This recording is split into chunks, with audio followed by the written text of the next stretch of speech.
নমস্কার, খবর দিনভর নিয়ে আপনাদের সঙ্গে রয়েছি আমি সান্নিক। আর 2024-এর লোকসভা নির্বাচন যত এগিয়ে আসছে, ইস্যুভিত্তিক লড়াইয়ে জোর দিচ্ছে সমস্ত দলই। আর সন্দেশখালীর পাল্টা এবার সিবিআই হাতিয়ার।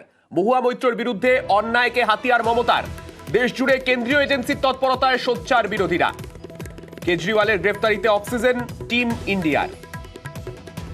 আমাদের সঙ্গে রয়েছেন আমাদের প্রতিনিধি সোমরাজ। মহুয়া মৈত্রর বিরুদ্ধে সিবিআই এর যে তৎপরতা, সেই তৎপরতাকে কিভাবে হাতিয়ার করতে চলেছে তৃণমূল কংগ্রেস?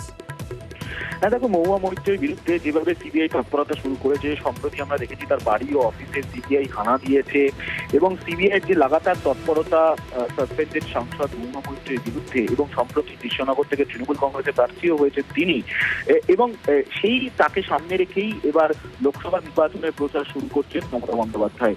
আগামী 31শে মার্চ সূত্র মারফত জানা যাচ্ছে নদিয়া ধুবুলিয়ায় সভা করবেন মমতা বন্দ্যোপাধ্যায়।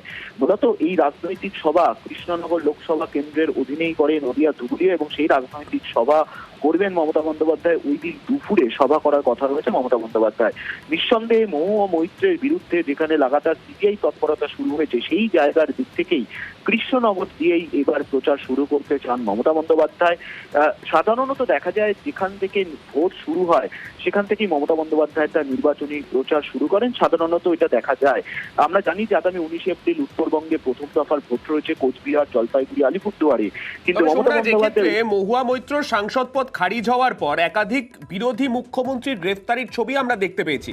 সোচ্চারও এই নিয়ে বিরোধীরা হয়েছে। এই মুহূর্তে জাতীয় রাজনীতির পরিস্থিতিতে প্রচার শুরুর জন্য এই যে মহুয়ার কৃষ্ণনগরকেই মমতা বন্দ্যোপাধ্যায় তৃণমূল সুপ্রিমো বেছে নিচ্ছেন, তাতে এই জোট, ইন্ডিয়া জোট, কোথাও গিয়ে কি একটা আলাদাভাবে অক্সিজেন পাবে বলে মনে করা হচ্ছে রাজনৈতিক মহলের তরফে?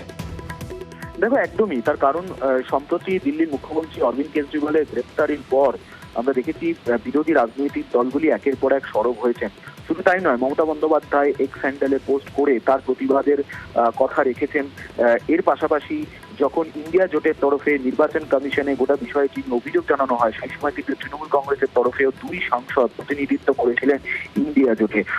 দিল্লির মুখ্যমন্ত্রী অরবিন্দ কেজরিওয়ালের গ্রেফতারির পর ইন্ডিয়া জোট কিন্তু বাড়তি অক্সিজেন পেয়েছে। আর সেই জায়গায় দিক থেকেই দেখতে গেলে এই সিবিআই ইডি অর্থাৎ কেন্দ্রীয় এজেন্সিকে ব্যবহার যে করা হচ্ছে, সেই ব্যবহারকে সরব হয়েই মমতা বন্দ্যোপাধ্যায় এবার কৃষ্ণনগর কেন্দ্রকে বাঁচলেন। একদিকে যখন জাতীয় রাজনীতিতে বিরোধীরা বারবার সরব হচ্ছে কেন্দ্রীয় এজেন্সি ব্যবহারকে নিয়ে, অন্যদিকে এ রাজ্যেও মমতা বন্দ্যোপাধ্যায় সেই কৃষ্ণনগর অর্থাৎ মহুয়া মৈত্রের বিরুদ্ধে যে অন্যায় নিয়ে বারবার সরব হয়েছে শাসক দল তৃণমূল কংগ্রেস, সেই জায়গার দিক থেকে মমতা বন্দ্যোপাধ্যায় কৃষ্ণনগর লোকসভা কি টার্গেট করলেন, এবং কৃষ্ণনগর লোকসভা দিয়েই মমতা বন্দ্যোপাধ্যায় তার নির্বাচনী প্রচার শুরু করছেন।